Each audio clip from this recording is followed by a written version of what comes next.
Hi കൂട്ടുകാരെ, എല്ലാവർക്കും എൻ്റെ യൂട്യൂബ് ചാനലിലേക്ക് സ്വാഗതം. എല്ലാവരും സുഖമായിരിക്കുന്നു എന്ന് വിശ്വസിക്കുന്നു. അപ്പോൾ ഇന്നത്തെ പ്രിപ്പറേഷനിലോട്ട് കടക്കാം. ഞാനിന്ന് ഉണ്ടാക്കാൻ പോകുന്നത് ഒരു നാടൻ തീയലാണ്. എല്ലാവർക്കും വളരെ ഇഷ്ടപ്പെട്ടൊരു വിഭവമാണ് തീയലെന്ന് പറയുന്നത്. അപ്പം എൻ്റേതായിട്ടുള്ള രീതിയിൽ ഞാൻ അതെങ്ങനെയാണ് പ്രിപ്പയർ ചെയ്യുന്നത് എന്ന് നിങ്ങൾക്ക് കാണിച്ചു തരികയാണ് ഈ വീഡിയോയിലൂടെ. വീഡിയോ സ്കിപ്പ് ചെയ്യാതെ മുഴുവനും കാണാൻ ശ്രമിക്കണേ. എടുത്തിട്ടുള്ള ചേരുവകളാണ് വെണ്ടയ്ക്കായ്, മുരിങ്ങയ്ക്കായ്, പിന്നീട് സവാള. ഇപ്പം ഞാൻ എടുത്തിട്ടുള്ള സവാളയാണ്, കൊച്ചുള്ളിയാണ് മോസ്റ്റ്ലി യൂസ് ചെയ്യേണ്ടത്. പിന്നെ തക്കാളി, പിന്നെ നമ്മുടെ ക്വാണ്ടിറ്റി എത്രയാണോ അതിനാവശ്യത്തിനായിട്ടുള്ള തേങ്ങ. ഞാനിപ്പോൾ എടുത്തിട്ടുള്ളത് 1 മുറി തേങ്ങയാണ്. നിങ്ങൾക്ക് കുറച്ചധികം വെക്കണമെങ്കിൽ തേങ്ങയുടെ അളവും കൂട്ടേണ്ടതായിട്ടുണ്ട്. ഇനിയിപ്പം ഞാൻ യൂസ് ചെയ്യുന്ന ചിരവയാണിത്. എനിക്കിത് ഒത്തിരി ഇഷ്ടമായി, കാരണം ഇത് നമുക്ക് എവിടെ വെച്ച് വേണമെങ്കിലും തിരുവാനായിട്ട് യൂസ് ചെയ്യാം. അപ്പോൾ ഞാൻ ഇത്രയും ചേരുവകൾ ഉപയോഗിച്ചിട്ടാണ് എൻ്റെ തീയൽ ഉണ്ടാക്കാനായിട്ട് പോകുന്നത്. അതിന് വേണ്ടിയിട്ട് ഞാൻ ആദ്യം ചെയ്യുന്നത് തേങ്ങ കുറച്ചും കൂടെ ഒന്ന് മിക്സിയിലിട്ട് അടിച്ച് എല്ലാ കഷ്ണങ്ങളും ഒരുപോലെ ആക്കുകയാണ് ചെയ്യുന്നത്. എന്നാൽ മാത്രമേ നമുക്കത് ഒന്ന് ചീനിച്ചട്ടിയിലിട്ട് മൂപ്പിക്കുമ്പോൾ മൊത്തത്തിൽ എല്ലാ തേങ്ങയും ഒരുപോലെ. ഞാൻ തേങ്ങ മൂപ്പിച്ചെടുക്കാനാണ് പോകുന്നത്. അതിനായി ഞാനൊരു ചീനിച്ചട്ടി വെച്ചിട്ടുണ്ട്.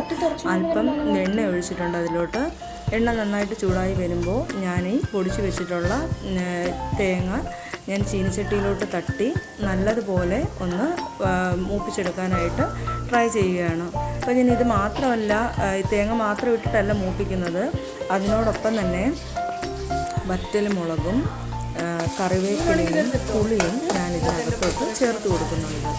അവ ചേർത്ത് കൊടുക്കുന്നത് എന്തിനാണെന്ന് ചോദിച്ചാൽ നമ്മുടെ തേങ്ങ മൂത്തോ ഇല്ലയോ എന്നുള്ളത് ആ പാകം അറിയാൻ വേണ്ടിയിട്ടാണ് ഇതും കൂടെ ഇട്ട് കൊടുക്കുന്നത്. അപ്പം അതിൻ്റെ പാകം എങ്ങനെയാണ് അറിയുന്നതെന്ന് ചോദിച്ചാൽ അപ്പോൾ വറ്റൽമുളകും പിന്നെ ഇതിലോട്ട് ആഡ് ചെയ്യുന്ന കറിവേപ്പിലയും ഉള്ളിയും എല്ലാം മൂത്ത് വരുന്നത് എപ്പോഴാണോ അപ്പോഴാണ് നമ്മുടെ ഈ തേങ്ങയും മൂത്തോ അല്ലെങ്കിൽ അതിൻ്റെ പാകമായി എന്നുള്ളത് നമുക്ക് മനസ്സിലാക്കാൻ കഴിയുന്നത്. അപ്പോൾ നമ്മുടെ മുളകും കറിവേപ്പിലയും ഉള്ളിയുമൊക്കെ നല്ലതായിട്ട് മൂത്ത് വന്നിട്ടുണ്ട്. ഈ സമയത്താണ് നമ്മൾ ഇതിനാവശ്യമായിട്ടുള്ള ചേരുവകൾ ഇട്ട് കൊടുക്കുന്നത്. അപ്പോൾ ഇതിനാവശ്യമായിട്ടുള്ള ചേരുവകൾ എന്തൊക്കെയാണെന്ന് പറഞ്ഞു തരാം. മുളക് പൊടി, മല്ലിപ്പൊടി, മഞ്ഞൾപ്പൊടി, ഇതാണ് നമ്മുടെ ഇൻഗ്രീഡിയൻ്റ് എന്ന് പറയുന്നത്. അപ്പോൾ ഞാനത് ഒരു പാത്രത്തിലോട്ട് ഇട്ട് കൊടുക്കുകയാണിപ്പോൾ. ആദ്യം ഞാൻ മുളക് പൊടി ഇട്ടു, പിന്നീട് മല്ലിപ്പൊടി, മഞ്ഞൾപ്പൊടി എന്നിങ്ങനെ 3 ഐറ്റവും ചേർക്കുന്നുണ്ട്. അപ്പോൾ ഇത് ഞാൻ സെപ്പറേറ്റ് ആയിട്ട് നമ്മുടെ ചീനിച്ചട്ടിയിലോട്ട് തന്നെ ഇടാത്തത് പെട്ടെന്ന് മൂത്ത് പോകുമെന്ന് വിചാരിച്ചിട്ടാണ്. ഒരേ രീതിയിൽ മൂത്ത് കിട്ടാൻ വേണ്ടിയിട്ടാണ് ഞാനിങ്ങനെ ഒരു പാത്രത്തിലോട്ട് മാറ്റിയതിന് ശേഷം ചീനിച്ചട്ടിയിലോട്ട് ഇത് 3ഉം ഒരുമിച്ച് തട്ടി കൊടുക്കുന്നത്.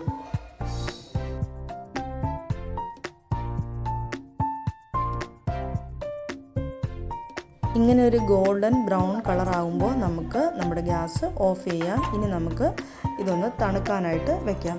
അപ്പോൾ തന്നെ ഞാൻ വേറൊരു പാനിനകത്തോട്ട് വെണ്ടയ്ക്കായും ഉള്ളിയും വഴറ്റാനായിട്ട് പോവുകയാണ്. ഞാനിങ്ങനെ സെപ്പറേറ്റായിട്ട് വെണ്ടയ്ക്കയും ഉള്ളിയും വഴറ്റിയതിന് ശേഷമാണ് ഞാനെൻ്റെ അരപ്പിലോട്ട് ചേർത്ത് കൊടുക്കുന്നത്.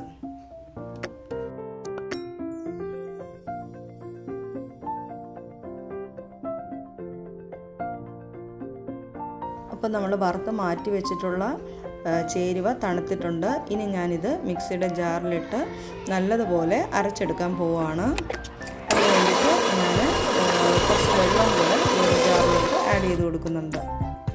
അതിനുശേഷം മിക്സിയിൽ അരച്ചിട്ടുള്ള അരപ്പ് ഞാൻ പാത്രത്തിലോട്ട് ഒഴിക്കുവാണ്. അതിനുശേഷം നേരത്തെ നമ്മൾ വഴറ്റി വെച്ചിട്ടുള്ള ഉള്ളിയും അതുപോലെ തന്നെ വെണ്ടയ്ക്കായും ഞാൻ ഇതിനകത്തോട്ട് ഇട്ട് കൊടുക്കുകയാണ്. ശേഷം മുരിങ്ങയ്ക്കായും തക്കാളിയും ചേർക്കുന്നുണ്ട്. നിങ്ങൾക്ക് എങ്ങനെയുള്ള കട്ടിയാണ് ആവശ്യമെന്ന് വെച്ചാൽ അതിനനുസരിച്ച് വെള്ളം ചേർത്ത് കൊടുക്കാം.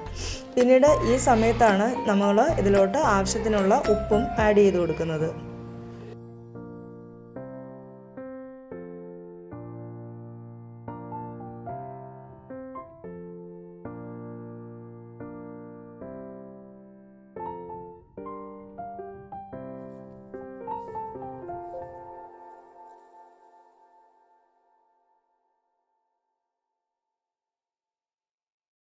ഇനി നമുക്ക് ഈ കൂട്ട് അടുപ്പിൽ വെച്ച് നല്ലതുപോലെ തിളപ്പിച്ചെടുക്കാം.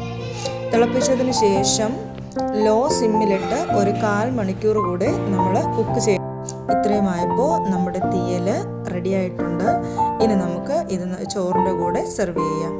അപ്പോൾ ഇന്നത്തെ വീഡിയോ ഇത്രയേ ഉള്ളൂ. വീഡിയോ ഇഷ്ടപ്പെട്ടിട്ടുണ്ടെങ്കിൽ ലൈക്ക് ചെയ്യുക, ഷെയർ ചെയ്യുക, സബ്സ്ക്രൈബ് ചെയ്യുക. Okay, thank you.